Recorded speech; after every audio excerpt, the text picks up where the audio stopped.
3, 2, 1. I'm numb off the Vicodin. I'm so hot I'm stifling. My aim is precise on the target. Call me rifleman. If you don't like it, bite me then. If you tough, come fight me then. I know every move you about to make. I'm like a psychic, man. Yo, it's your boy Fried Chicken. And I'm bringing you Poppin' Tags, part 1, baby. Poppin' Tags is basically, I start off with a little rhyme. And it's a kill confirm match. So therefore the Poppin' Tags. Right here I'm using the MK14. Now I don't know my complete setup, but I'll go into what I do know. I'm using it with 2 attachments, with silencer and extended mag. I don't really think you need kick. I don't think you really need focus. You know, there's other proficiencies that I don't think you need with the MK14 because first of all, it has very minimum recoil. I mean, it's probably got the lowest recoil of any gun. That's what I think.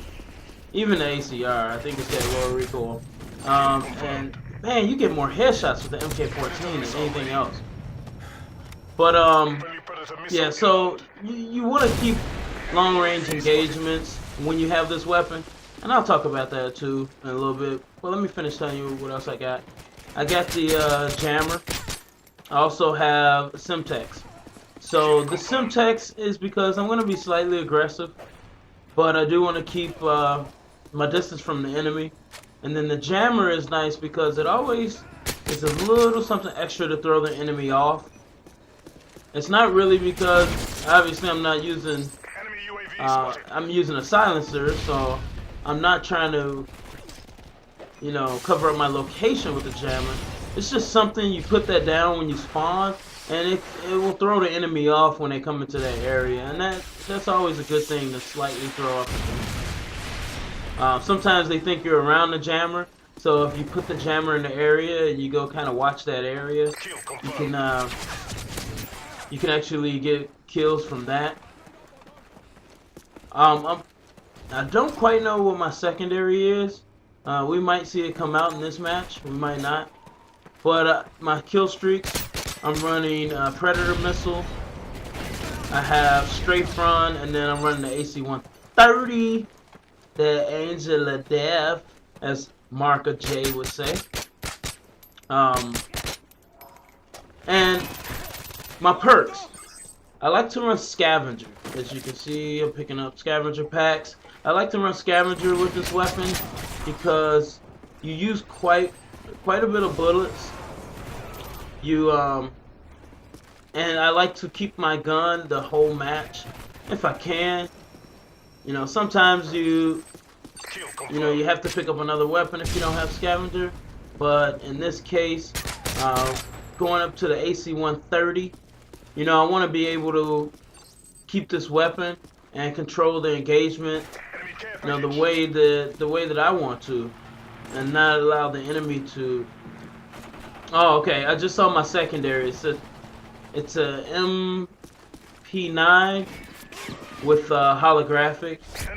I don't know why I have that set up. I think I was going for the achievements on it, but I need to actually have changed that since this gameplay. But with Kill Confirm, I really think the best way to play it is to play it just like a TDM. You know, work on building up your kill streak, work on killing as many people as possible, but I don't think you should run for the tags.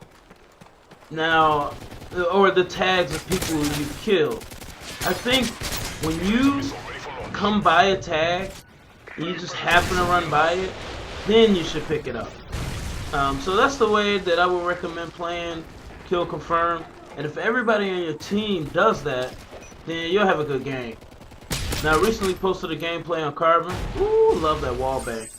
I recently posted a gameplay on Carbon of me spawn trapping the enemy team. And this game I'm actually running with just one other person, the Unknown 72. I work with him, so I was a little bit more confident that, you know, we could easily win this game just because I have one other person that I know knows how to play. But back to the MK14. I don't know if I said M14 earlier, but back to the MK14. This gun, other than the G36, just because the G36C is so versatile of a weapon, the MK14 is probably going to be the best gun in the game when it comes to how many shots you actually need to kill a person, how little recoil it has, how good it is up close engagements, and superb at long range engagements. But you do want to keep your distance from the enemy as long as possible. Now, I was in a nice little spot here. I was not going to run for those tags because I saw teammates around me. So I just basically wanted to keep my distance, so I throw my jammer down just in case enemies get close. They would be a little bit more hesitant, and hopefully I can hear their footsteps. Oh yeah, I didn't finish out my perks. I'm running Scavenger.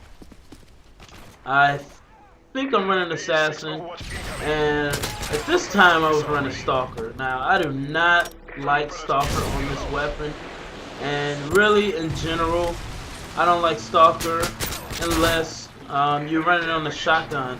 Stalker on the shotguns are really nice because I use the Spaz, and the Spaz has a little bit more range, it seems like, when you aim down sight.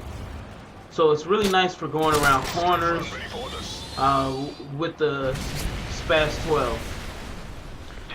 So you see me just playing this game like a TDM. I mean, basically that's what this game is. I see my team behind me, so I'm not going to face that way. I'm going to trust that my team has my back. And my strafe run easily picks up my AC-130. I go in here, and if you didn't know, this is a nice little place to hide, but I always check my corners before I lay down with my AC-130. Make sure nobody sees me lay down because I don't want to get killed in it. Friendly AC-130 in the air. I mean, the AC-130 doesn't do that great on this map, but in general, it's a really good kill streak. And normally, the maps that I will run my MK14 on are wider open maps where the AC-130 will shine. So let's talk about this strafe run. This strafe run is ridiculous. If you're running in a game mode kind of like this, there's not so much objective. Even though the strafe run is good in objective game mode to giving you some cover when you're capping flags and planting bombs and stuff like that.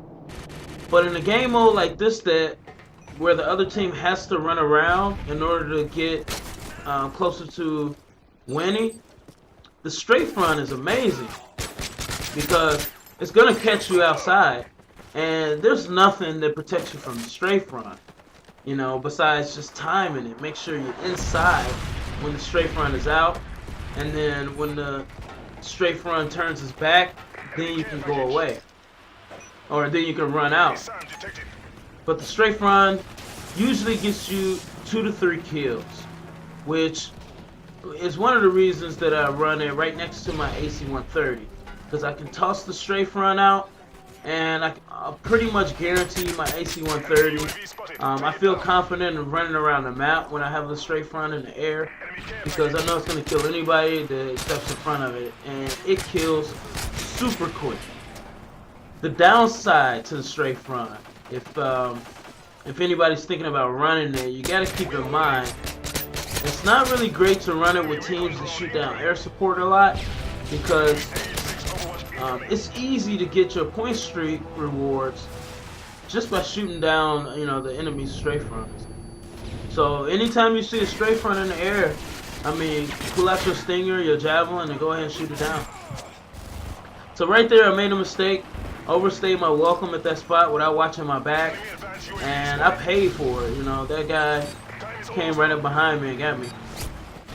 So we're up by almost 10, and you see the long range engagements are pretty much the only engagements that I do die in this match. I think I died one time from far away, but you want to keep the MK14 at a distance. It's going to strive because by the time you get that first bullet in them, you're pretty much gonna kill them if they're not right up next to you. So that's the gameplay. Thanks for watching. This is your boy Fried Chicken, and look for more stuff coming up soon. Alright? Go ahead and rate and comment too. Alright, y'all. Peace out.